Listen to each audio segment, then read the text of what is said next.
നല്ല തിരക്കുള്ള ഒരു ചെറിയ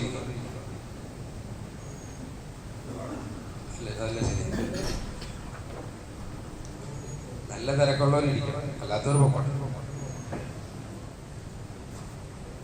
ഒരിക്കലും സംഘടനയുടെ തെരഞ്ഞെടുപ്പ് നടക്കുകയാണ് ഹൈറേഞ്ചിൽ. 10-15 മഹല്ലുകളുടെ കോർഡിനേഷൻ കമ്മിറ്റി അതിന്റെ ചെയർമാൻ സ്ഥാനത്തേക്ക് ഒരാളെ തെരഞ്ഞെടുക്കണം.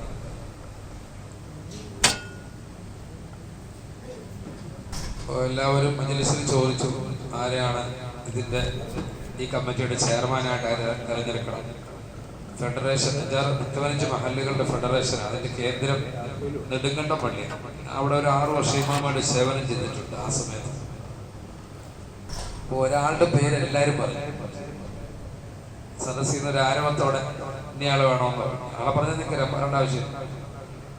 അപ്പൊ അദ്ദേഹം വളരെ വിനയത്തോടു കൂടി എഴുന്നേറ്റു. വളരെ വിനയത്തോട് പറഞ്ഞു, എനിക്കൊരു അപേക്ഷ ഉണ്ട്, ദയവ് ചെയ്തിട്ട് ഏൽപ്പിക്കണം. കാരണം ധാരാളം ജോലിയുള്ള ആളാണ്. അപ്പൊ ഈ തെരഞ്ഞെടുപ്പിന്റെ ഉത്തരവാദിത്വം വഹിച്ച ഒരാളുണ്ടല്ലോ, എന്താ പറയാ, റിട്ടേണിംഗ് ഓഫീസർ. അദ്ദേഹം തിരുവനന്തപുരത്ത് നിന്ന് വന്നാണ്. അദ്ദേഹം ഇച്ചിരി നേരം ഇങ്ങനെ ആലോചിച്ചിട്ട് പറഞ്ഞു, എന്താ നമ്മുടെ എല്ലാവരും കൂടെ തീരുമാനിച്ച് മൂപ്പരെ തന്നെ എടുക്കുകയല്ലേ എന്ന് ചോദിച്ചു. അപ്പൊ അദ്ദേഹം വീണ്ടും എഴുന്നേറ്റ് പറഞ്ഞു, കാല് പിടിച്ച് ഞാൻ പറയാം, എന്നെ ഈ പണി ഏൽപ്പിക്കില്ല, കാരണം എനിക്ക് വളരെ കൂടുതൽ പണിയാണ്. അപ്പൊ റിട്ടേണിംഗ് ഓഫീസർ പറഞ്ഞു, നിങ്ങളെക്കാൾ ഈ സ്ഥാനത്തിന് ആഗ്രഹമുള്ള പലരും ഇരിപ്പുണ്ട്. അദ്ദേഹം പച്ചക്ക് പറഞ്ഞു, അദ്ദേഹം ധീരനായ ആളാണ്. പണ്ട് അങ്ങനെ പറയാം, അല്ല പറയത്തില്ല, അവിടുത്തെ പുള്ളിന്ന് അങ്ങനെ പറയാം. നിങ്ങളെക്കാൾ 10-15 മഹലിന്റെ കോർഡിനേഷന്റെ ഒരു ചെയർമാൻ നല്ല സ്ഥാനമുണ്ടല്ലോ, നിങ്ങളെക്കാൾ ആഗ്രഹമുള്ള പലരും ഇവിടെ ഇരിപ്പുണ്ട്. പക്ഷേ നിങ്ങളാണ് ജനങ്ങൾ ആഗ്രഹിക്കുന്നത്. ജനങ്ങൾ ആഗ്രഹിക്കുന്നതാണല്ലോ ജനാധിപത്യം. നിങ്ങളാണെങ്കിൽ ഭയങ്കര തിരക്കുള്ള ആളാന്ന് പറയാം. ഇൻഷാ അല്ലാഹ് നിങ്ങൾ തന്നെ ചെയർമാനാവും. അപ്പൊ ദുഃഖിതനായി അദ്ദേഹം ഇവിടെ ഇരിക്കുന്ന റിട്ടേണിംഗ് ഓഫീസർ പറഞ്ഞു, പണി ചെയ്യാത്തവർക്ക് പണിയില്ല, തിരക്കുള്ളവരെ വേണം ഉത്തരവാദിത്തം. അവർക്കെന്താ തിരക്ക് വരാൻ കാരണം? അവരെന്തെങ്കിലുമൊക്കെ ചെയ്യുന്നതുകൊണ്ട്. ഒരു മേലുദ്യോഗസ്ഥൻ, ഒരു ഓഫീസർക്ക് നോട്ടീസ് കൊടുത്തു, ഒരു ക്ലർക്കിന് നിങ്ങളെ ഇന്ന് മുതൽ പിരിച്ചുവിട്ടിരിക്കുന്നു. അപ്പൊ അദ്ദേഹത്തിന് വായിച്ചിട്ട് പാവപ്പെട്ടവരാ. ചിലരെ ഇങ്ങനെ നോക്കി കണ്ണൊക്കെ നിറഞ്ഞു. മേലുദ്യോഗസ്ഥനെ കാണാൻ വേണ്ടി അവസരം നോക്കിയിരുന്നു ഈ പേപ്പറുമായിട്ട്. അപ്പൊ അദ്ദേഹം ഒരു സന്ദർഭം കിട്ടിയപ്പോ മേലുദ്യോഗസ്ഥനെ പോയി കണ്ടു. പറഞ്ഞു, സാർ, എന്നെ പിരിച്ചുവിടാൻ ഞാനൊന്നും ചെയ്തില്ലല്ലോ എന്ന് പറഞ്ഞു. മേലുദ്യോഗസ്ഥൻ പറഞ്ഞു, ഒന്നും ചെയ്യാത്തോണ്ടാ തന്നെ പിരിച്ചുവിടാൻ, നിന്നെ കൊണ്ട് വിടുന്നത് ഒന്നും ചെയ്യാതിരിക്കാനല്ല, പണിയാനാ. ഞാൻ 6 ദിവസമാണ് തന്നെ ശ്രദ്ധിച്ചോണ്ടിരിക്കുക. താനോട് കൊതുകിനും അടിച്ചു വന്നോണ്ടിരിക്കുന്നു, തന്നെ അതുകൊണ്ടാ പിരിച്ചോട്ടെ. മനസ്സിലായത്? അതുകൊണ്ട് ഞാൻ പറഞ്ഞു, തിരക്കുള്ളവരിയ്ക്കും, അല്ലാത്തൊരു കൊണ്ട്. ഒരിക്കലും ഒരു മജ്‌ലിസിലും ഇരിക്കാത്തത് തിരക്കുള്ളവരല്ല, ഒട്ടും തിരക്കില്ലാത്തവരല്ല. ഞാൻ വർഷങ്ങളായി 32 കൊല്ലം ഈ മേഖലയുണ്ട്. അല്ലാഹുവിന്റെ അനുഗ്രഹം. വളരെ ചെറുപ്പത്തിൽ ഇമാം ജോലിയും മുദരിസ് ജോലിയൊക്കെ എടുത്താണ്. 32-33 വർഷമാണ് ഞാൻ എൻ്റെ അനുഭവത്തിൽ എന്ന് പറയാം. എന്തെങ്കിലും പണി ഏൽപ്പിക്കുന്നെങ്കിൽ തിരക്കുള്ളവരെ തന്നെ ഏൽപ്പിക്കണം. അല്ലാത്തവരെ ഏൽപ്പിച്ചാൽ എവിടെയാണോ നിൽക്കുന്നത് അതേ സ്റ്റേഷനിൽ തന്നെ ട്രെയിൻ നിൽക്കും, മുമ്പോട്ട് ഒരിക്കലും പോകില്ല. 3 വർഷമായി ഉത്തരവാദിത്വം എന്തെങ്കിലും ചെയ്തോ? ഒന്നും ചെയ്യാൻ പറ്റില്ല. ഇതാരാ പറയുന്നറിയോ? ഒരു തിരക്കില്ലാത്തവരെ പറയണം. തീർച്ചയായും ജോലി ചെയ്യുന്നവർക്ക് ഉത്തരവാദിത്തങ്ങൾ വരും. അവരെ ഏൽപ്പിക്കാൻ കാരണം അവർ ജോലി ചെയ്യുന്നത് കൊണ്ടാണ്. അവർ ഏറ്റെടുക്കണം. അവർക്ക് 9 പണിയുണ്ടെങ്കിലും 10ാമത്തെ പണി അവരെന്ത് ചെയ്തോളും. തിരക്കില്ലാത്തവനോ ഒരു പണിയില്ലെങ്കിലും എന്ത് ചെയ്യില്ല, ഒന്നും ചെയ്യാം. പുതിയ തലമുറയെ പോലെ നമ്മുടെയൊക്കെ കാരണവന്മാരുടെ അവസ്ഥ നിങ്ങൾക്കറിയാം. അവർക്ക് വിശ്രമിക്കാൻ സമയമില്ല, ഉറങ്ങാൻ സമയമില്ല, മര്യാദക്ക് ഭക്ഷണം കഴിക്കാൻ സമയമില്ല. ഒരാഴ്ചയായി ആഗ്രഹിക്കുകയാണ്, ബ്രഷ് പോയി ഒന്ന് മേടിക്കാൻ സമയം കിട്ടിയില്ല. ഒരു അപ്പ പറഞ്ഞ ശരിയാണോ അല്ലേ? നമ്മുടെ കാരണവന്മാർ അങ്ങനെ തന്നെ ജീവിച്ചവരാ. എന്താ, അവർ അധ്വാനിച്ചു, കഷ്ടപ്പെട്ടു, ജീവിതത്തിന്റെ പ്രയാസങ്ങൾ കണ്ടു, മക്കളെ വളർത്താൻ അധ്വാനിച്ചു, അവര് പണി ചെയ്തു. പുതിയ തലമുറ പറയുന്നത് എന്താ, ഒരു പണി ഇല്ലാത്തത് കൊണ്ടാണോ? ഇല്ല. ഈരാറ്റൂടെ 45,000 ജനസംഖ്യ ഉണ്ടെന്നാ എന്റെ അറിവ്. 42,000 മുസ്ലിമാനിക്കുമല്ലോ അല്ലേ? 15,000 ബായി ഉണ്ട്. 15,000 ബായി. എവിടെ നിന്ന് വന്നതാ ഈ ബായിമാരൊക്കെ? നിങ്ങൾ പറയാമോ? നാട് നന്നാക്കാൻ വന്നതാണോ? സാമ്പത്തികമായി ഉയർത്താൻ വന്നതാണോ? നമ്മളെ സഹായിക്കാൻ വന്നതാണോ? അല്ല. നമ്മുടെ ഈ മടിയുണ്ടല്ലോ, ആ മടി, അത് മുതലെടുത്ത് വന്നവരാ. കേരളം താമസമില്ലാതെ അവരുടെയിലാവും. ഇതുപോലെ പണി ചെയ്യാൻ വേണ്ടി ശ്രീലങ്കയിൽ കെട്ടിക്കൊണ്ട് പോയവരാരെ? തമിഴന്മാര്, സിംഹളന്മാര്. അവസാനം ആരായി? സിംഹളന്മാരെ വീട് വിടാൻ കയറി വെടിവെച്ച് വന്നാരാ? തമിഴ് പുലികളാ. പ്രഭാകരന്റെ നേതൃത്വത്തിൽ രണ്ടും കൽപ്പിച്ച് സർക്കാർ ഇറങ്ങി. നിങ്ങൾക്ക് അറിയാമോ സംഭവം? രണ്ടും കൽപ്പിച്ച് സർക്കാർ ഇറങ്ങിയപ്പോഴാണ് പുലിയെ പിടിക്കാൻ പറ്റിയത്. ആണോ അല്ലേ? എത്ര ലക്ഷങ്ങളെ കൊന്നു തീർത്തു അദ്ദേഹം. ഇത്ര കോടാല് കൊണ്ടു നശിപ്പിച്ചു കളഞ്ഞു. ഞാൻ വർഗീയത പറയല്ല. ഇത് നമ്മളുടെ ബലഹീനതയും നമ്മളുടെ മടിയും നമ്മുടെ അലസതയും മുതലെടുത്ത് വന്നതായി ഇവര്. ഇതൊക്കെ ഈ പണിയൊക്കെ ആർക്ക് ചെയ്യാൻ വേണമെങ്കിൽ നമുക്ക് ഇങ്ങനെ ആടിക്കൊണ്ടൊന്നും ചെയ്യപ്പോ നടക്കില്ല. അത് നടക്കില്ല. അവരാണെങ്കിൽ ആടുന്നുണ്ടോ? ഇല്ല. നമ്മൾ കേരളക്കാരായതുകൊണ്ട് മാഷാഅല്ലാഹ് ഇവിടെ സൂപ്പർ മൾട്ടി സ്പെഷ്യാലിറ്റി ഹോസ്പിറ്റലിൽ ആഴ്ച തുടങ്ങി. നിങ്ങൾ യു പി പോയി നോക്കി. ഞാൻ ദൈവത്തി പഠിക്കുമ്പോൾ ഒരു കുട്ടിക്ക് മലമ്പനി ഉണ്ട് എന്റെ കൂടെ പഠിച്ചു. അന്ന് എനിക്ക് 23 വയസ്സും ആ പുള്ളിക്ക് 24 വയസ്സും. മലമ്പനി എന്ന് പറഞ്ഞാൽ ന്യായമായ രോഗമാണല്ലോ. ഞാൻ ആ ഉറുദു സംസാരിക്കുന്ന ആള് ഞാൻ ആ കൂട്ടത്തിൽ. അതുകൊണ്ട് എന്നോട് ഉസ്താദ് പറഞ്ഞു, ഒന്ന് കൊണ്ടുപോയിട്ട് വായി. അവിടുത്തെ ഉസ്താദ്. ഞാൻ ആ പയ്യനെ കൊണ്ടി ഹോസ്പിറ്റലിൽ പോവാണ്. ചോദിച്ചു, എവിടെയാ ഹോസ്പിറ്റലിക്കാ? ഇവിടെയാന്ന് പറഞ്ഞു. നമ്മുടെ മുമ്പിൽ ഏതാ ഉള്ളത്? കേരളത്തിലെ ഹോസ്പിറ്റലിലുള്ളത്. അവിടെ ഹോസ്പിറ്റലില്ല. അവർ പോയി ഹോസ്പിറ്റലിലെ അവിടെ പോകും. സാറന്മാരെ ആ ഓട്ടോയും വിളിച്ചോണ്ട്, അന്നത്തെ ഒരു ഓട്ടോ റിക്ഷ എന്ന് പറഞ്ഞാൽ വലിക്കുന്ന റിക്ഷായ, അത് വലിച്ചോണ്ട് 8-10 കിലോമീറ്റർ പോയപ്പോൾ എനിക്ക് മനസ്സിലായി ഇവിടത്തെ ഹോസ്പിറ്റൽ എന്ന് പറഞ്ഞാൽ ഇതാന്ന് മനസ്സിലായി. ഒരു ഹോസ്പിറ്റലിലേക്ക് ഹക്കായിട്ട് പറഞ്ഞ നമ്മുടെ നാട്ടിലെ ഡിസ്പെൻസറി ഇല്ലേ, ഇത്ര അദ്ദേഹത്തോട് പറഞ്ഞു, ഡോക്ടറോട് പറഞ്ഞു, ഇസ്കോതി കൈ വൈ നോക്കാൻ പറഞ്ഞു. പുള്ളി ഒരു കുഴലൊക്കെ വന്നിങ്ങനെ കുറച്ചേരം നോക്കി, തിരിച്ച് മച്ചം കിടത്തി തൊട്ട് നോക്കി, നാക്കിനകത്ത് സാധനം വെച്ച് നോക്കിയിട്ട് പറഞ്ഞു, അച്ഛാ ബുഖാർ, നല്ല പനിയുണ്ടെന്ന് പറഞ്ഞു. മഞ്ഞ ബ്ലഡ് ടെസ്റ്റ് ചെയ്യണ്ട, കോയിന് കുശ്മിന്. അവര് ചെറിയ 2 ഗുളിക കൊടുത്തിട്ട് പറഞ്ഞു, നന്നായിട്ട് ശുദ്ധ വെള്ളം തിളപ്പിച്ച് കുടിക്കണം. 15 ദിവസം റൂമിൽ തന്നെ കിടക്കണം, എഴുന്നേറ്റ് പോയി. എന്നെ വിളിച്ചിട്ട് പറഞ്ഞു, മറ്റുള്ള കുട്ടികളുടെ കൂടെ ഈ പുള്ളിയെ കിടത്താൻ പാടില്ല. നിങ്ങൾ ഗുരുനാഥന്മാരോട് സംസാരിച്ചിട്ട് ഒരു പ്രത്യേക റൂം അറേഞ്ച്മെന്റ് ചെയ്ത് വൃത്തിയുള്ള പരിസരത്തിൽ കാറ്റ് കയറുന്ന സ്ഥലത്ത് വെള്ളം കൊടുത്ത് ഈ ഗുളിയെ കൊടുത്ത് കിടത്തേക്കണം 15 ദിവസമായി. നമുക്ക് നമ്മുടെ നാട്ടിലെ ഒരു ഹോസ്പിറ്റലിൽ അങ്ങനെ രോഗിയുടെ മാസം ചാകര വന്നു ഒരു 3 ലക്ഷം രൂപ ആ പേരിൽ എഴുതി പഠിക്കും. കഴിഞ്ഞ ആഴ്ച ഒരു ഡോക്ടർ പറയാണ്, എത്രയോ മരണപ്പെട്ട ഡെഡ് ബോഡികളെ ഞങ്ങൾ ICU കാശ് മടിക്കാറുണ്ട്. നിങ്ങളൊന്ന് ആലോചിച്ച് നോക്കി. മരണപ്പെട്ടു പോയ ഡെഡ് ബോഡികളെ ICU കാശ് മടിക്കുന്ന ഏക സംസ്ഥാനം കേരളമാണ്. കാരണം എന്താ? നമുക്ക് വലിയൊരു കൊതിയുണ്ട് കാലാകാലം ജീവിക്കണം. അതുകൊണ്ട് നമ്മള് മാസാമാസം ചെക്കപ്പ്, മാസാമാസം ബോഡി ചെക്കപ്പ്, എന്തെങ്കിലും ഉണ്ടോ എന്ന് അറിയാനുള്ള വ്യഗ്രത. രോഗമരുന്നിന് മുമ്പ് മരുന്ന് കഴിപ്പ്. ഇസ്ലാമിൽ രോഗമരുന്നിന് മുമ്പ് മരുന്ന് കഴിപ്പില്ല. ദാവു മറവാക്കുന്ന, നിങ്ങൾ രോഗികളെ ചികിത്സിക്കുന്ന, മുൻകൂർ ചികിത്സയില്ല ഇസ്ലാമിൽ. അള്ളാഹുവിന്റെ ഹബീബായ റസൂൽ ചികിത്സ പഠിപ്പിച്ചിട്ട് പോയ ആള് തന്നെയാണ്. നമ്മുടെ ഈ ഉൾക്കണ്ടയും നമ്മുടെ ഈ മടിയും ഒക്കെ മുതലെടുത്താണ് ഈ ഇത്രയും വിദേശികൾ അങ്ങോട്ട് കയറി വന്നിരിക്കുന്നത്. ഇതത്ര നല്ല അവസ്ഥയാണെന്ന് വിചാരിക്കുന്നുണ്ടോ? ഇവിടെ ആകെ കേരളത്തിൽ അവർ ചെലവാക്കുന്നത് ആ മൊബൈൽ റീചാർജിന് കാശ് മാത്രമാണ്. നമ്മുടെ നിലനിൽപ്പിന്റെ പ്രശ്നമാണ്. ആ പൈസ അല്ലാതെ ബാക്കി മുഴുവൻ പൈസ ഓരോ കൊണ്ടേക്കാണ് അവരുടെ നാട്ടിലേക്ക് അയക്കാം. എന്നോട് നമ്മുടെ ഈ നാട്ടിൽ ജോലി ചെയ്യുന്ന ഒരു പയ്യൻ സിമെന്റ് പണിക്ക് വന്നാണ്, വാർത്തുകൊണ്ടിരിക്കുക വീട്. ഇതിന്റെ കണ്ട വെച്ചമാര് സുഖം തോന്നിയിട്ട് ഭാഷ അറിയുന്നവർ ഞാൻ സംസാരിച്ച എന്താ പരിപാടി. അപ്പൊ ഞാൻ ഹാഫിളാണ്, ദേവനീന്ന് ബസായ അൽഖാസിമിയാണെന്ന് പറഞ്ഞു. എന്താ ഈ ജോലിക്ക് വന്നത്? ഞങ്ങളുടെ നാട്ടിൽ തീരെ ശമ്പളം കുറവാണ്, അവിടെ ഇങ്ങോട്ട് വന്നത് തീരെ ശമ്പളം കുറവാണ്. വരെ ഞാൻ ചോദിച്ചു അദ്ദേഹത്തോട്, നിങ്ങൾ എങ്ങനെയാ വരുമാനം? ഞാൻ പറഞ്ഞു, ദിവസം 1000 രൂപ കിട്ടുമെന്ന് പറഞ്ഞു. ദിവസം 26,000 രൂപ വീട്ടിലേക്ക് അയക്കും ഒരു മാസം. എത്ര? ഒരു ബായിനെ കുറിച്ചാണ് പറഞ്ഞത്. 10 ബായിക്ക് എത്ര? 2,00,000. 60-ന് 100 വായിക്ക് എത്രയായി? 26 ലക്ഷം. ഒരു ഒന്ന് കൂട്ടി 500 1000 ആക്കിക്കേ.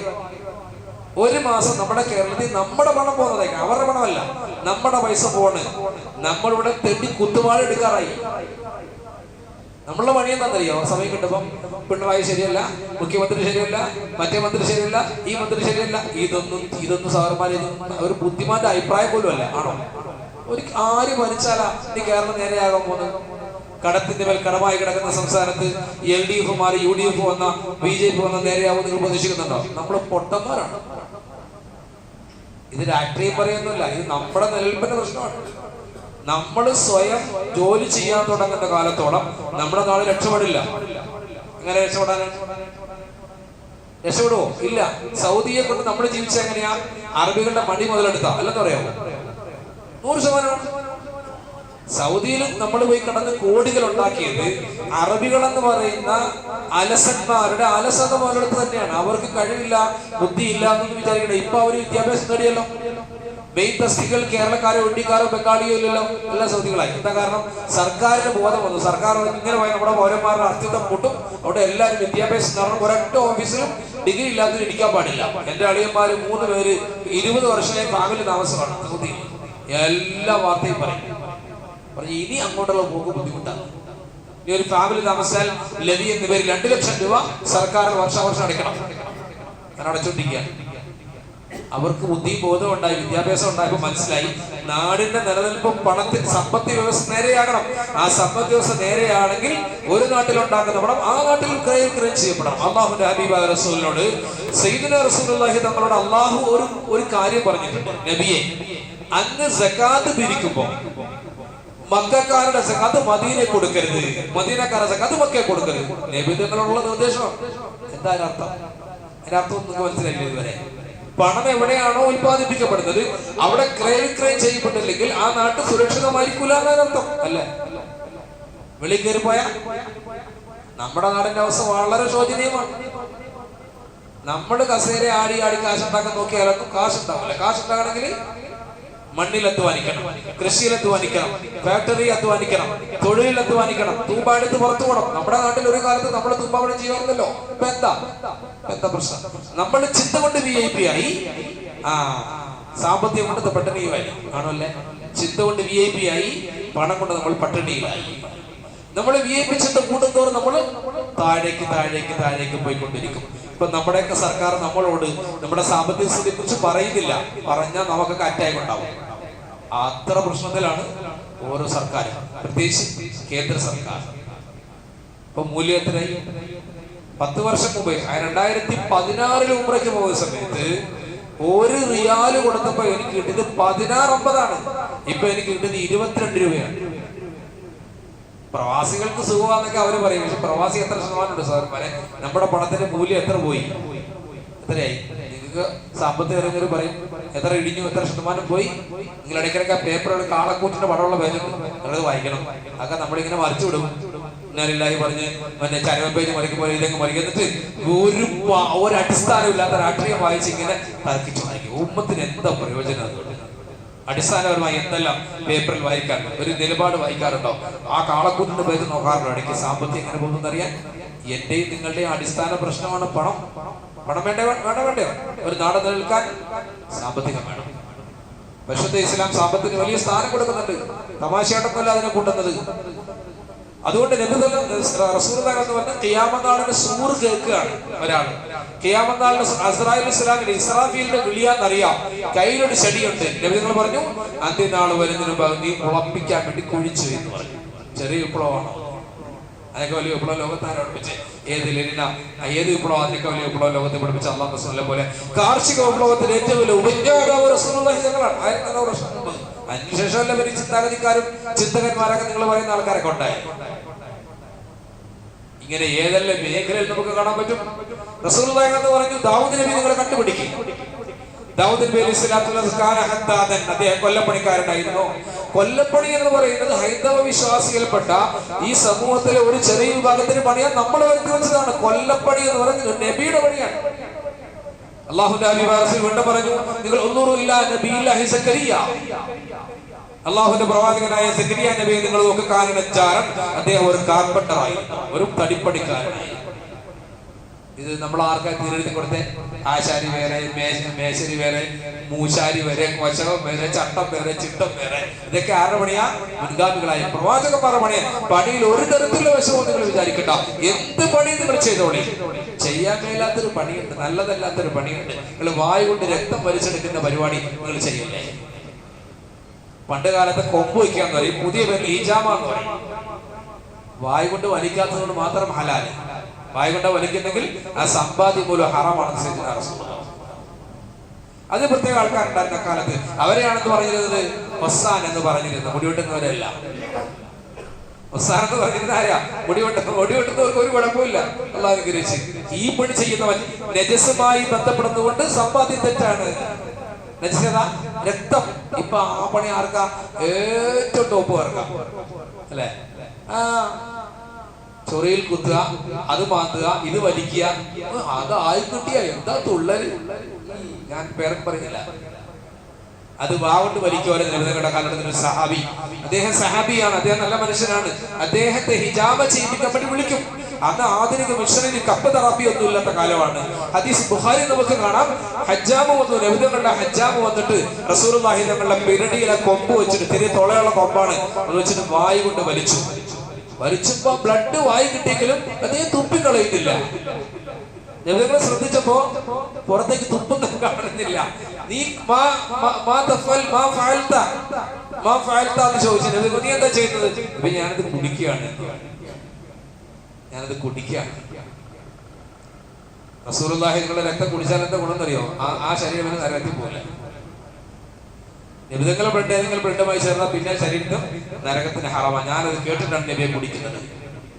അത് നബിതങ്ങൾക്ക് മാത്രമേ ഉള്ളൂ. നമ്മുടെ ഒന്നും ബ്ലഡ് ആയി നജസാണ് ഉള്ളോ? ആര് പറഞ്ഞു? റസൂലുള്ളാഹി തങ്ങളുടെ ശരീരത്തിന്റെ ബാക്കിയും നമ്മളുടെ ശരീരത്തിന്റെ ബാക്കി ഒന്നല്ല. അങ്ങനെ പറയുന്നു. സ്വയംബോധമില്ല അങ്ങനെ പറയുന്നു. അതിന് വേറെ നിയമോ? നബിതങ്ങളുടെ വിയർപ്പ് നമ്മുടെ വിയർപ്പ് പോലാണോ? മുസ്ലിം റളിയല്ലാഹു പറയുന്നുണ്ട്, ഒരിക്കൽ നബിതങ്ങൾ കിടന്നുറങ്ങി എന്റെ വീട്ടിൽ പായിൽ റസൂലുള്ളാഹിയുടെ ഉറങ്ങിയപ്പോ തങ്ങളുടെ ശരീരത്തിൽ വിയർപ്പ് പൊടിഞ്ഞ് താഴേക്ക് വരുന്നത് ഞാൻ കണ്ടു. പതിയെ കൈകൊണ്ട് പുത്രത്തിനായിട്ട് കുപ്പിയിൽ സൂക്ഷിക്കുമായിരുന്നു. പെരുന്നാളിൽ ഞാനത് വരട്ടിയിരുന്നു. അതിന് മിസ്കിന്റെ കസ്തൂരിയുടെ മണമായിരുന്നു. മുസ്ലിം റളിയല്ലാഹു ഹദീസ് കാണാം ബുഖാരി മുസ്ലിമിലൊക്കെ. നമ്മളെ പോലെയാ? നമ്മളുടെ വിയർപ്പ് നേരെയാണെങ്കിൽ ഏസിയുടെ ആവശ്യമില്ല. ആരിട്ട് നിൽക്കോ? നിൽക്കോ? കുളിച്ചിട്ട് പള്ളിയിൽ പോണം, വൃത്തിയുള്ള വസ്ത്രത്തിൽ പള്ളിയിൽ പോണം. പ്രത്യേകിച്ച് പെരുന്നാളിന് പോകുമ്പോ പണം കൊടുത്ത് അത്തറ വാങ്ങി പൂശിയിട്ട് പോകണമെന്ന് സയ്യിദുനാ റസൂലുള്ളാഹി പറഞ്ഞത് സമൂഹത്തോടുള്ള ഹക്കും ബാധ്യതയും പാലിക്കാൻ വേണ്ടിയാ. അടുത്ത് നിൽക്കുന്നവര് സമാധാനമായി നിസ്കരിക്കണം. നിന്റെ നാറ്റവും കൊണ്ട് നിസ്കരിക്കേണ്ട ആവശ്യം അവനിക്കില്ല. ഈ പള്ളി എല്ലാവരും സ്വത്താണ്. ഇതാരും കുടുംബ സ്വത്ത്. ഇസ്ലാമിലില്ലാത്തൊരു കാര്യമില്ല. ഞാൻ പറഞ്ഞെന്താന്ന് മനസ്സിലായോ? അതുകൊണ്ട് ഈ കാര്യങ്ങളൊക്കെ നമ്മളെ മറന്നിട്ട് ഇവിടെ നമ്മൾ ആരെങ്കിലും ഒക്കെ കുടിയിരുത്തിയിട്ട് അവർക്ക് നല്ല അത് നീക്കി പേരൊക്കെ പറഞ്ഞ് അവസാനം ഈ വരുന്ന പലരും സഹോദരങ്ങളെ നമ്മൾ മനസ്സിലാക്കാനുണ്ട്. പലർക്കും ക്രിമിനൽ പശ്ചാത്തലമാണ്. പലർക്കും ഇവര് വന്നതിന് ശേഷം എത്രയാ കുറ്റകൃത്യങ്ങളുടെ കൂടുതൽ നമ്മൾ പൂജിച്ചു കൊണ്ടുവരുന്നവരല്ലേ. ഭായിമാർക്കെതിരാ എന്നെ കൊല്ലാൻ നിങ്ങൾ കൊട്ടേഷൻ കൊടുക്കണ്ട. ചിലപ്പോൾ അതിന് തയ്യാറാവും. ഞാൻ പറഞ്ഞത് നമ്മളുടെ സ്വയം പര്യാപ്തതയെ തകർക്കുന്ന ഒരു പരിപാടിക്ക് നമ്മൾ പൂർണ്ണമായി പിന്തുണ കൊടുക്കാനുള്ളവരല്ല. നമ്മൾ ഈ മടി മാറ്റി വെച്ചിട്ട് പരിപാടിക്ക് ഇറങ്ങണം. ഇല്ലെങ്കിൽ നമ്മളൊക്കെ എന്ത് ചെയ്യും? ദരിദ്രരാവും, പട്ടിണിയിലാവും, രക്ഷപ്പെടൂലാവും. മടിയൊക്കെ മാറ്റി വെക്കുന്ന സാധനന്മാരെ, മടിയന്മാരെ കൊണ്ട് യാതൊന്നും നടക്കൂല. മടിയൊക്കെ മാറ്റി വെച്ചിട്ട് ചെറിയ ചെറിയ പണികൾ നമ്മൾ ചെയ്യാൻ പഠിക്കണം. കാരണം അച്ഛൻ പറഞ്ഞ കാര്യം ഞാൻ പറഞ്ഞില്ലേ, നമ്മളോ കഷ്ടപ്പെട്ടു മക്കളെ, നിങ്ങൾ ഒരിക്കലും കഷ്ടപ്പെടരുത്. അങ്ങനെയല്ല പറയേണ്ടത്. ഞങ്ങളെ കഷ്ടപ്പെട്ടാണ് ജീവിച്ചത്, നിങ്ങൾ ഞങ്ങളെ പോലെ കഷ്ടപ്പെട്ട് ജീവിക്കണം. ഭൂമിയുടെ മണ്ണിന്റെ വില അറിയണം, അതിന്റെ മണം അറിയണം, വെള്ളത്തിന്റെ മഹത്വം അറിയണം. തൂമ്പ പിടിച്ച് കയ്യിലെ പിക്കാസിന്റെ തഴമ്പ് കാണണം എന്ന് പറയണം. അച്ഛൻ പറയണം. ശരിയല്ലേ? ആ പുസ്തകം ശരിയല്ലേ? നമ്മൾ മരിച്ചു പോയപ്പോൾ ആരും വേണ്ട ഇവിടെ വേണ്ടേ? ഈ ഇരിക്കുന്നവരൊക്കെ ഒരു 10-20 വർഷം കഴിഞ്ഞാൽ ഉണ്ടാവോ? മിക്കവാറും പേര് ഉണ്ടാകില്ല സാറേ. കഴിഞ്ഞ റമദാനിലുള്ള ആരെങ്കിലും ഇല്ല. അപ്പൊ നമ്മൾ സ്വയം മനസ്സിലാക്കണം ചില കാര്യങ്ങൾ. നമ്മളൊരു ഡെവലപ്പിലേക്ക് വരണം, ഇല്ലെങ്കിൽ അപകടമാണ്. ഇതൊക്കെ ഖുർആനും ഹദീസും പറയേണ്ട സ്ഥലത്ത് സാറിന് രാഷ്ട്രീയം പറഞ്ഞെന്നോ എന്തെങ്കിലും പറഞ്ഞെന്നൊക്കെ പറഞ്ഞു സാറില്ല. അതൊക്കെ ഞാൻ കേൾക്കാൻ തയ്യാറാണ്. പക്ഷേ അടിസ്ഥാന ആവശ്യം ആണോ അല്ലേ? നമ്മുടെ കുട്ടികളെങ്കിലും മടിയില്ലാത്തവരാക്കി കസേരപ്പുറത്തുനിന്ന് കാശ് ഉണ്ടാക്കും. മോനെ മൊബൈൽ തോണ്ടി ഉണ്ടാക്കി, കമ്പ്യൂട്ടർ തോണ്ടി ഉണ്ടാക്കുന്നല്ല പഠിപ്പിക്കണ്ടേ? കഷ്ടപ്പെടുന്നു. ഒരു സ്ത്രീയെ സുഖമില്ലാതെ ഡോക്ടറെ കാണിക്കാൻ പറ്റും. അവർക്ക് 2 കാലിലും മരവിപ്പാണ്. വർഷങ്ങളായി അവർ 2 കാലിലും മരവിപ്പാണ്. എൻ്റെ ഒരു ബന്ധു സ്ത്രീയാണ്. അവര് ബഹ്റൈനിലായിരുന്നു. അതിന്റെ ഭർത്താവ് എഞ്ചിനീയറാണ്, ഡിഫൻസിലായിരുന്നു. ബഹ്റൈനിൽ 10-18 വർഷം താമസിച്ചു. അവർ താമസിച്ചത് 7ാം തല ഫ്ലാറ്റിലാണ്. അവരെ ഡോക്ടറെ കാണിച്ചു. നിരന്തരമായി അവർക്ക് ബുദ്ധിമുട്ട്, കാല് ചൂണ്ടത്തില്ല, ഭയങ്കര പ്രശ്നം. അവർ ബ്ലഡ് പരിശോധിച്ചിട്ട് ഡോക്ടർ എന്താ പറഞ്ഞത് നിങ്ങൾക്കറിയോ?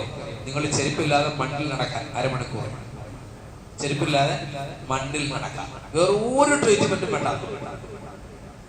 മണ്ണിൽ മനുഷ്യന്റെ കാല് ചവിട്ടുമ്പോൾ കിട്ടുന്ന ധാരാളം ലവണങ്ങളും ഉപകാരങ്ങളും ഉണ്ട്. ഈ തലമുറയ്ക്ക് അതില്ല. അതുകൊണ്ട് നമ്മളൊക്കെ രോഗത്തിന്റെ അടിമ. രോഗത്തിന്റെ അടിമയായി നമ്മൾ ഹോസ്പിറ്റലിൽ പോയാൽ നമ്മളെ തീറ്റിക്കുന്നത് വേറൊരു രോഗമാണ്. ലൂയി പാസ്റ്റർ പണ്ട് പേപ്പട്ടി വിഷം കണ്ടുപിടിച്ചു.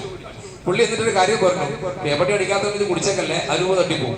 കാരണം ഇത് അതിനേക്കാൾ വലിയ ആന്റി വിഷമാണ്. വിഷത്തിന് ആന്റിയല്ലേ ചെയ്യുന്നത്. ആന്റി വിഷം നേരിട്ട് കുടിച്ചാ അവന്റെ പണി വഴി. നമ്മൾ കുത്തിവെക്കുന്ന ഓരോ മരുന്നും നമ്മൾ വിചാരിക്കുന്ന വെറും ഇതാണ് എന്തല്ല, മരുന്ന് മാത്രമല്ല, പലതും വിഷമാണ്. നമ്മളതുകൊണ്ട് ഈ മരുന്നെല്ലാം കയറ്റിയിട്ട് അഭിമാനത്തോടെ നടക്കണ്ട. മരുന്ന് കുറയുന്നവനാണ് ഭാഗ്യവാൻ, ഹോസ്പിറ്റലിൽ പോകാത്തവനാണ് ഭാഗ്യവാൻ. റസൂലുള്ളാഹി സ്വല്ലല്ലാഹു അലൈഹി വസല്ലം തങ്ങൾ പറഞ്ഞു, എന്റെ ഉമ്മത്തിൽ 70,000 പേര് ഹിസാബും കിതാബും ഇല്ലാതെ സ്വർഗ്ഗത്തിൽ പ്രവേശിക്കും. 70,000 പേര്. എന്റെ ഉമ്മത്തിൽ 70,000 പേര് ഹിസാബില്ല, കിതാബില്ല, വിചാരണയില്ല, കിതാബ് കൊടുക്കണ്ട, ഡയറക്റ്റ് സ്വർഗത്തിലേക്ക് പോകുന്ന റസൂലുള്ളാഹി തങ്ങൾ പറഞ്ഞപ്പോ ഒരു സഹാബി ചോദിച്ചു, മൻ ഉസിഫു യാ റസൂലല്ലാഹ്, ആരാ നബിയെ 70,000 പേര് കിതാബും ഹിസാബും ഇല്ലാതെ സ്വർഗത്തിലേക്ക് പോകുന്ന 70,000 പേര് ആരാണ് എന്ന് നബി തങ്ങൾ സല്ലല്ലാഹു അലൈഹി വസല്ലം ചോദിച്ചപ്പോൾ തങ്ങൾ പറഞ്ഞെന്നറിയോ? അവര് മന്ത്രിക്കുന്നവരല്ല, മന്ത്രക്കാരെ കാണുന്നവരുമല്ല, ലക്ഷണം നോക്കുന്നവരുമല്ല, ലക്ഷണക്കാരുടെ പിറകെ പോകുന്നവരല്ല, അവര് ഹസ്തരേഖ നോക്കൂല, അവര് പൂജാരിയെ കാണൂല. ആ കാര്യങ്ങളിലൊക്കെ അവര് വളരെ ക്ലിയർ ആണ്. ക്ലിയർ എന്ന് പറഞ്ഞാൽ പ്യൂർ ആണ് അവരവരുടെ ഈമാൻ. 3ാമത് റസൂലുള്ളാഹിയുടെ കാര്യം പറഞ്ഞതറിയോ? രോഗത്തിന്റെ പേരിൽ അവര് റേഡിയേഷൻ ചെയ്യുന്നവരല്ല. റേഡിയേഷൻ എന്താ മനസ്സിലായത്? റേഡിയേഷൻ അത്രയും ഭാഗത്തെ കൊന്നുകളയാ, കില്ലാണ് ശരിക്കും. ഇസ്ലാം അനുകൂലിക്കുന്നില്ല. നമ്മൾ രോഗിയാകാതിരിക്കാൻ നമ്മൾ ശ്രദ്ധിക്കണം. ചില രോഗത്തിന് എന്തേ പറ്റുള്ളൂ? റേഡിയേഷൻ ക്യാൻസർ യൂസ് കൊടുക്കുന്നുണ്ടോ? ഇല്ല. അടുത്ത കോഴ്സിലേക്ക് വരും. അല്ല കാക്കട്ടെ ഉമ്മത്തിനെ. ഇന്ന് ഉമ്മത്തിൽ പിടികൂടിക്കുന്ന ഏറ്റവും മാരകമായ ഒരു രോഗമാണ് ക്യാൻസർ. ക്യാൻസറിനെ കുറിച്ച് നന്നായിട്ട് അറിയുന്ന ഡോക്ടർമാർ പറയുന്നത് അത് രോഗമല്ല എന്നുള്ളതാണ്. പിന്നെന്താണ്? പ്രതിരോധ ശേഷി നശിക്കുന്ന കോശങ്ങൾ നശിച്ചു പോകും. പ്രതിരോധിക്കാൻ കഴിയാത്ത കോശങ്ങൾ നശിച്ചു പോകുന്നു. നമ്മൾ ആ സ്ഥാനത്തെ കുറിച്ച് എന്ത് പറയും? അത് ക്യാൻസർ എന്ന് പറയും. ശരിക്കും അതൊരു രോഗമല്ല, മറിച്ച് രോഗപ്രതിരോധ ശേഷി, ഇമ്മ്യൂണിറ്റി നഷ്ടപ്പെട്ടു പോകാം. ഇമ്മ്യൂണിറ്റി നഷ്ടപ്പെടാൻ സംഭവിക്കും, ചത്ത സാധനം അവിടെ ഇരുന്നാൽ ചീഞ്ഞ അടുത്തതിലേക്ക് പിടിക്കാത്ത ഭാഗത്ത് ഈ ഡോക്ടർമാര് കൊന്ന് കരിച്ചു. ഇസ്ലാം റേഡിയേഷനെതിരെ ഹദീസായിട്ടാ ഞാൻ പറഞ്ഞത്, എന്റെ അഭിപ്രായത്തിലല്ല. നിങ്ങൾ ഇതൊക്കെ എവിടെ നിന്ന് മനസ്സിലാക്കി പറയണേ? എന്റെ ഹദീസ് ഞാൻ പഠിച്ച കിതാബിൽ ഇതൊക്കെ ഉണ്ട്. റേഡിയേഷൻ ഇസ്ലാം അംഗീകരിക്കുന്നില്ല. റേഡിയേഷൻ ചെയ്യാത്തവരാണെന്ന് റസൂലുള്ളാഹി പറഞ്ഞു.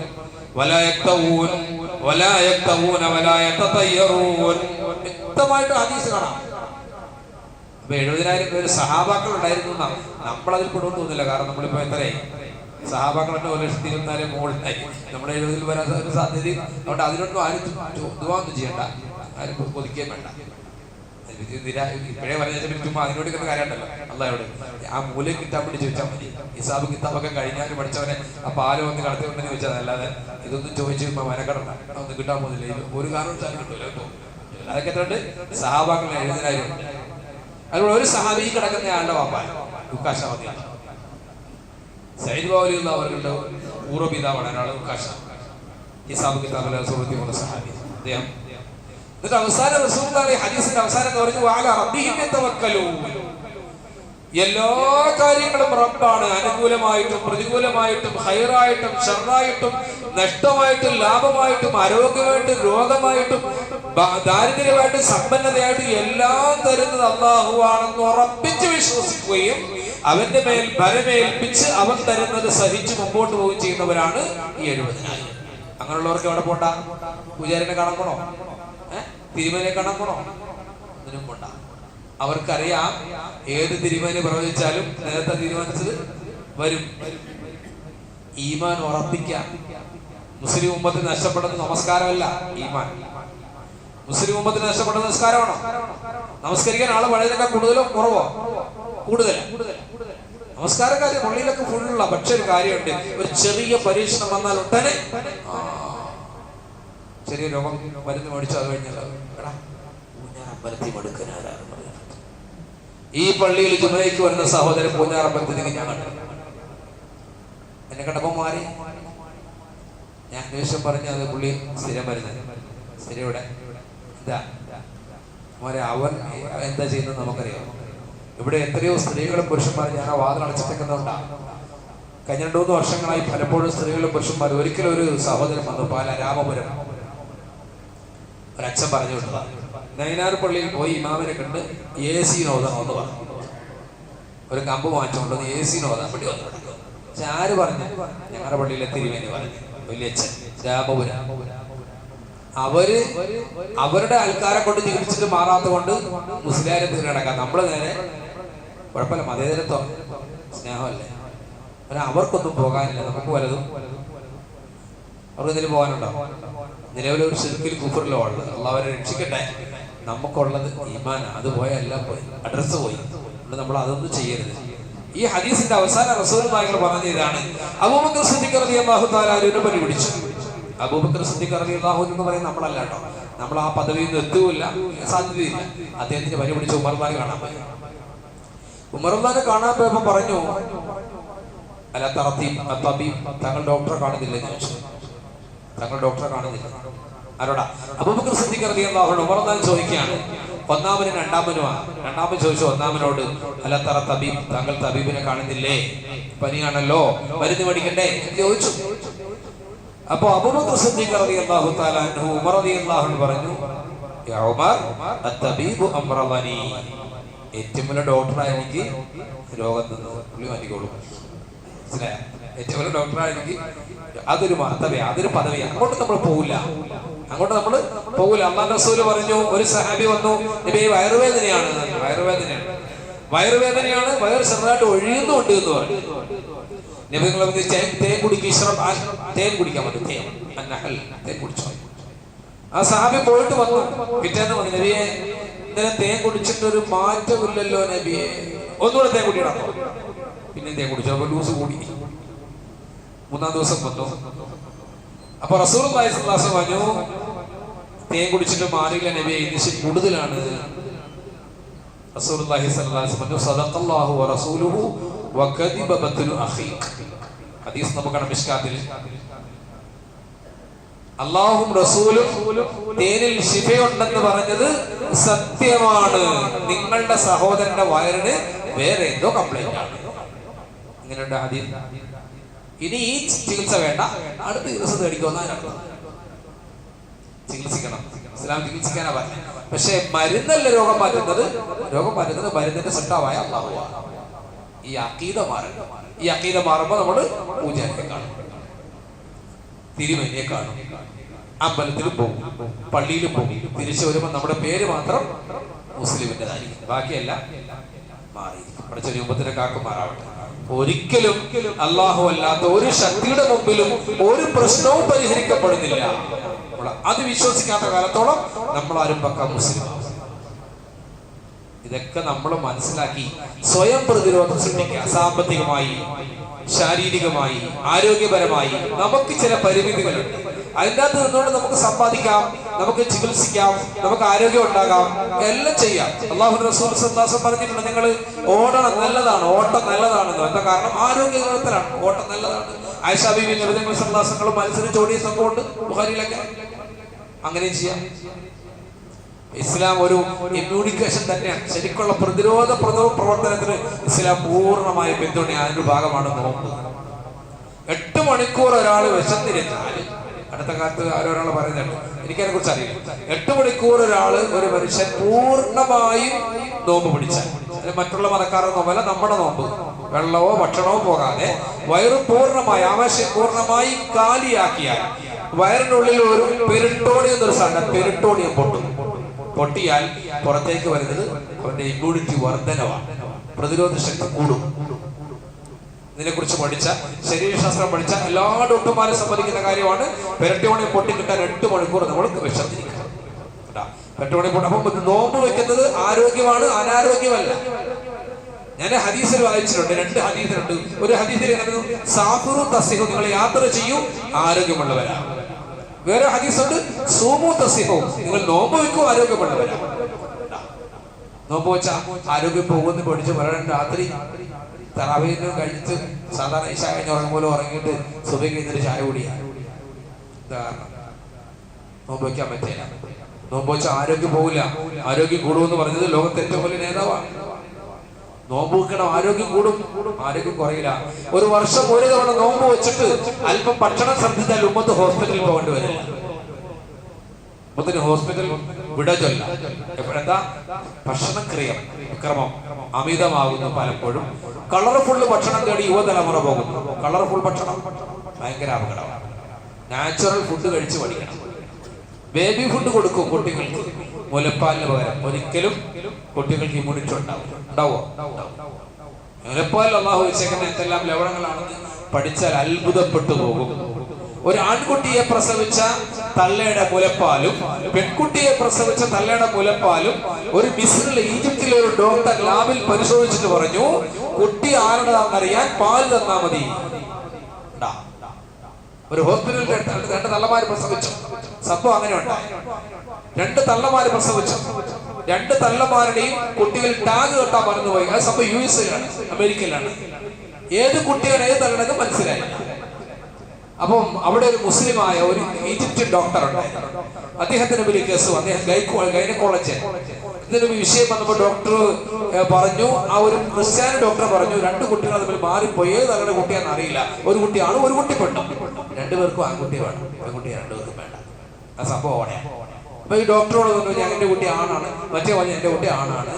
പണ്ട് സുലൈമാന്റെ പറ്റി ഒരു സംഭവം ഉണ്ടായിട്ടുണ്ട്, കേട്ടിട്ടുണ്ടാവും. 2 തള്ളമാര് വാരിച്ച് എന്റെ കുട്ടിയാണ്. അതിന് പിന്നെ പറയാം. ഡോക്ടർ പറഞ്ഞു, ഡോക്ടർ പരിഹാസത്തിൽ പറഞ്ഞതാണ്. മുസ്ലിം ഡോക്ടർ വിളിച്ചിട്ട്, വാ, ഇതിന്റെ ഒരു ഖുർആൻ ഉണ്ടല്ലോ, എല്ലാ കാര്യവും പറയുന്നെന്ന് പറഞ്ഞു. ഇതിനൊരു തീരുമാനം എടുത്തിട്ട് വന്നു. ഇതിനൊരു തീരുമാനം എടുത്തിട്ട്. അപ്പൊ ആ ഡോക്ടർ ആശയക്കുഴപ്പത്തില്ല. ഡോക്ടർ പറഞ്ഞു, എനിക്ക് ഒരു ദിവസം അവധി തരാം. ഒരു ദിവസം തള്ളമാരെ 2 പേരെയും വിളിച്ചു. 2 പേരെ പാലെടുക്കാൻ പറയും, മുലപ്പാൽ. 2 പേരെ പാല് പരിശോധിച്ചു. പാല് ലാബിൽ കൊടുത്തതിന് ശേഷം ഒരു ദിവസം 24 മണിക്കൂർ ശേഷം റിസൾട്ട് വന്നപ്പോൾ ഈ ഡോക്ടർ പറഞ്ഞു, ഇന്ന തള്ളയുടെ ആൺകുട്ടി, ഇന്ന തള്ളയുടെ പെൺകുട്ടി. അപ്പൊ മറ്റേ പുള്ളി അത്ഭുതപ്പെട്ടു പോയി. എവിടെ നിന്ന് കിട്ടിയെന്ന് ചോദിച്ചു. അപ്പൊ പറഞ്ഞു, പരിശുദ്ധ ഖുർആനിലെ കാര്യം പറഞ്ഞിട്ടുണ്ട്, പെൺകുട്ടിക്ക് സ്വത്ത് ആൺകുട്ടിയുടെ പകുതിയാണ്. പെൺകുട്ടിക്ക് സ്വത്ത് ആൺകുട്ടിയുടെ പകുതിയാണ്. ആൺകുട്ടിക്ക് 4 കൊടുത്താൽ പെൺകുട്ടി 2 കൊടുക്കാൻ പാടുള്ളൂ. അപ്പൊ മൊത്തത്തിൽ പകുതിയാണെന്ന് മനസ്സിലായി. സ്വത്തവകാശം, സ്വത്തവകാശമായി ബന്ധപ്പെട്ട ഖുർആൻ ഈ ആയത്ത് ഞാൻ പഠന വിധേയമാക്കിയപ്പോൾ എനിക്കൊരു കാര്യം മനസ്സിലായി. ആൺകുട്ടികൾ കിട്ടുന്ന അവകാശത്തിന്റെ പകുതിയെ മുലപ്പാലിൽ ആർക്ക് കിട്ടാൻ പാടുള്ളൂ? പെൺകുട്ടിക്ക് കിട്ടാൻ പാടുള്ളൂ. അത്ഭുതപ്പെടുത്തിക്കൊണ്ട് സഹോദരന്മാരെ, റിസൾട്ട് വന്നു. പെൺകുട്ടിയെ പ്രസവിച്ച തള്ളയുടെ മുലപ്പാലുള്ള ലവണത്തിന്റെ ഇരട്ടിയാണ് ആൺകുട്ടിയെ പ്രസവിച്ച തള്ളയുടെ മുലപ്പാൽ. ഡോക്ടർ കണ്ടുപിടിച്ചു. തീരുമാനമായി. എന്നിട്ട് പറഞ്ഞു, മിസ്രിലെ ഡോക്ടർ, മുസ്ലിമായ ഡോക്ടർ പറഞ്ഞു, നിങ്ങൾക്ക് സംശയം ഉണ്ടെങ്കിൽ DNA പരിശോധിച്ചോളാം പറഞ്ഞു. DNA പരിശോധിച്ചപ്പോൾ റിസൾട്ട്. അപ്പം ക്രിസ്ത്യാനി ഡോക്ടർ പറഞ്ഞു, നിങ്ങൾക്ക് എങ്ങനെ ഇത് കിട്ടി? ഞാൻ അത്ഭുതപ്പെടുത്തിക്കൊണ്ട് പോകുന്നല്ലോ. അപ്പൊ ഡോക്ടർ പറഞ്ഞു, ഞാനിത് ഖുർആനിൽ നിന്ന് കണ്ടുപിടിച്ചു. ഉടനെ പറഞ്ഞു, അദ്ദേഹം കലിമ, ഞാൻ മുസ്ലിം ആയിരിക്കും, എനിക്ക് ഈ മതമാണ് ഏറ്റവും നല്ലത്. ഇതുപോലും നിങ്ങളുടെ വിശുദ്ധ ഗ്രന്ഥത്തിലുണ്ടെങ്കിൽ ഞാൻ എന്തിനെ അമാന്തിച്ച് നിൽക്കണം? ഞാനിത് കലിമ പറയാണ്. ഇതിനെ കൈപിടിച്ച അദ്ദേഹം മുസ്ലിമായ ചരിത്രം അടുത്ത കാലത്ത് ഉണ്ടായത്. ഇതുപോലും അള്ളാഹു ഏർപ്പാടാക്കിയിരിക്കുന്നു പരിശുദ്ധ ഖുർആൻ. അത്ഭുതമായിട്ട് ഞാനത് വായിച്ച ചരിത്രം വായിച്ചപ്പോ പലതവണ വായിച്ചിട്ട് തോന്നി, എത്ര കൃത്യമാണ്. ഇന്ത്യയിൽ നടക്കുന്ന പ്രധാനപ്പെട്ട ഒരു ആദിമാസികയിൽ സംഭവം ഇതുവരെയും നമ്മൾ മനസ്സിലാക്കണം. വിശുദ്ധ ഖുർആൻ എത്ര കൃത്യമായിട്ട് ആ വിഷയം പറഞ്ഞിരിക്കണം. ഒരു മനുഷ്യന് കണ്ടെത്തേണ്ടി വന്നാൽ അതുപോലും കണ്ടെത്താൻ കഴിയുന്ന സാഹചര്യം അല്ലാഹു ഉണ്ടാക്കുന്നത്. ഇവിടെയൊക്കെ എല്ലാവരും പറയാ, ആണിന് ഇരട്ടി കൊടുത്ത് പെണ്ണിന് പകുതി കൊടുക്കുന്ന അനീതിയാണ് പഠിച്ചത്. ഒരു അനീതിയല്ല, അതാ നീതി. കാരണം ഒരു പെണ്ണും സ്വന്തമായി ഒരു ലോകത്ത് ജീവിച്ചു പോകില്ല. എത്ര പണമുള്ള പെണ്ണാണെന്ന് പറഞ്ഞാലും അവൾക്കൊരു ആൺതുണയില്ലാതെ മുമ്പോട്ട് പോകാൻ പാടാം. എന്തൊക്കെ പറഞ്ഞാലും നടക്കില്ല. നടക്കോ? പാടാം. ഞാൻ എങ്ങനെ തന്റെ അടിയ അങ്ങനെ ഞാൻ ഇഷ്ടംപോലെ സംഭവങ്ങളെ പറയാം അതുമായി ബന്ധപ്പെട്ട്. എന്തായാലും ഒരു ആൺതുണയുടെ ആവശ്യമുണ്ട്. അതുകൊണ്ട് അല്ലാഹു തആല ഒരു പിതാവ് മരിക്കുമ്പോ സ്വത്ത് വീതിക്കാൻ പറയും. 2 പെണ്ണും ഒരാണും ഉണ്ടെങ്കിൽ എന്താ ഇസ്ലാം എന്താ പറയാ? 2 പെണ്ണും ഒരാണും ഉണ്ടെങ്കിൽ 4 ആയി വീതിക്കാൻ പറയും. 2 ഓഹരി ആണിനും 2 ഓഹരി പെണ്ണും. എന്നിട്ടൊരു കാര്യം പറയുന്നത് എന്താണെന്നറിയോ? ഈ പെൺകുട്ടി വിവാഹം കഴിച്ചിട്ടില്ലെങ്കിൽ ഈ ആണിനോട് അള്ളാഹുവിന്റെ ഉത്തരവുണ്ട്, ആ പെണ്ണിന്റെ ഉത്തരവാദിത്വം നോക്കിക്കോണം. ചുമ്മാ ഒന്നുമല്ല, കെട്ടിച്ചു കൊടുക്കുന്നത് വരെ ഈ പെങ്ങളുടെ നോക്കൽ ആരുടെ ബാധ്യതയാണ്? ആങ്ങളുടെ ബാധ്യതയാണ്. പിതാവ് മരിച്ചു പോയ സ്ഥിതിക്ക് 2 പെങ്ങന്മാരെയും ആങ്ങളെ നോക്കണം. സമയത്ത് രാവിലെ നിനക്ക് പകുതി തന്നു, ഒരു കപ്പ് പഠിക്കാൻ 1/2 കിലോ ഞാൻ പഠിച്ചു, 1/2 കിലോ പഠിക്കാൻ പറയുമോ? 1/2 കിലോ അന്തസ്സില്ലാത്ത പണി. ആ ചെലവ് ആര് വഹിക്കണം? ഈ ആണ് വഹിക്കണം സഹോദരന്മാരെ. അതുകൊണ്ട് സ്വത്ത് കൊടുത്തു, ചുമ്മാ ഒന്നും കൊടുത്തല്ല. നീ കെട്ടിച്ചു വിട്ടാൽ ഒരു ഭർത്താവിനോട് അല്ലാഹു പറയുന്നുണ്ട്, ഭർത്താവിന്റെ ഉത്തരവാദിത്തമാണ് പെണ്ണിനെ സംരക്ഷിക്കാൻ. ഏതെങ്കിലും ഖുർആന്റെ വചനത്തിൽ പണക്കാരിയാണ് ഭാര്യ, അതുകൊണ്ട് ഭർത്താവിന്റെ ചെലവ് ഭാര്യ വഹിക്കണമെന്ന് കാണിച്ചു തരാം. ഓരോരുത്തരും കാണിക്കാൻ പറ്റില്ല.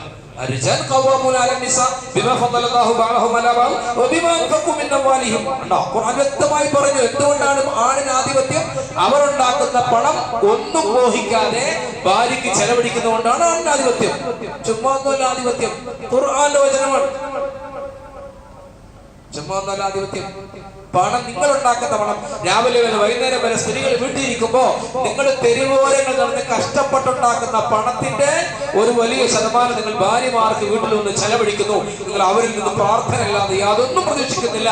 ആ ഒരു കാരണത്തിന്റെ പേരിലാണ് നിങ്ങൾക്ക് മഹത്വം, അല്ലാതെ ഒന്നിന്റെ പേരിലല്ല. കേട്ടോ, നമ്മുടെ പണം പിടിക്കാൻ നമുക്ക് മഹത്വം വേണോ വേണ്ടേ?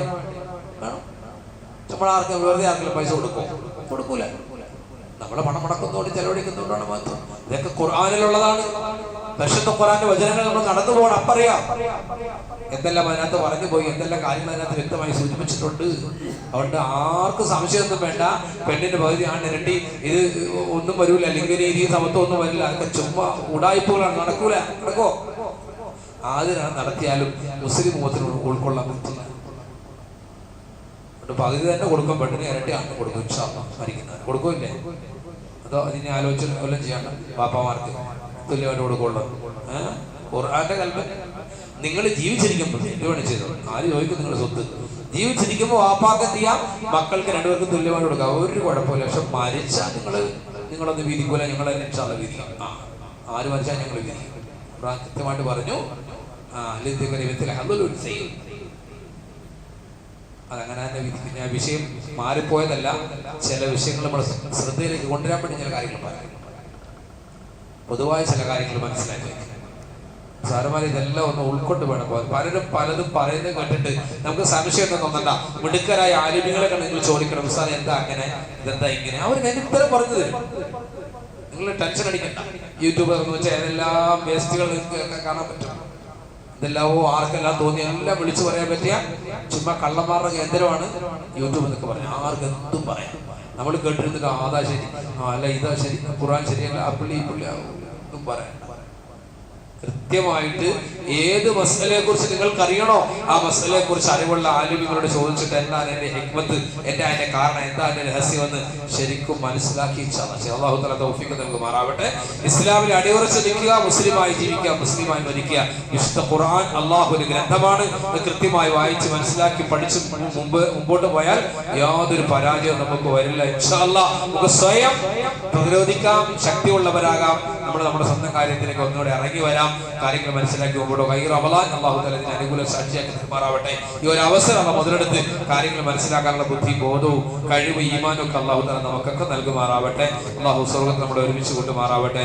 അൽഹംദുലില്ലാഹി റബ്ബിൽ ആലമീൻ.